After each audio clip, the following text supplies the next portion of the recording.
पता लगता है सूरज उस तरफ है, उस तरफ।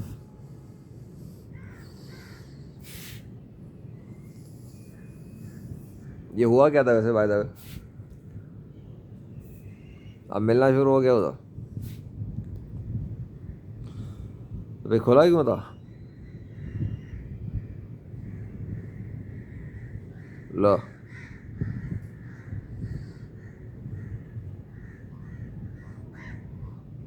बंद कैसे हो रहा है देखो जरा।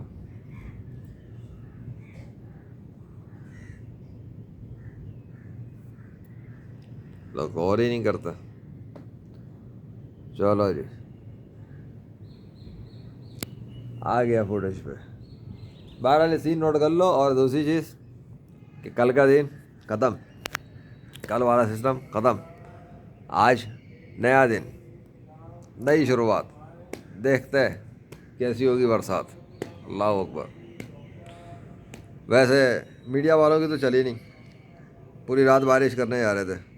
पूरी रात तो क्या, दिन में भी बारिश नहीं हुई है अभी तक, फर्श ऐसे ही पड़ा हुआ। ये सबूत है कल वाला सिस्टम गायब चला गया और बारिश भी नहीं हो सकी। तो साइंस वाले बच्चे कुछ भी नहीं जानते। साइंस वाले बच्चों को तो ये भी नहीं पता होगा कि आज फिर सुबह ये वाला सीन हो जाएगा। हाँ, उन्हें ये भी नहीं पता ना।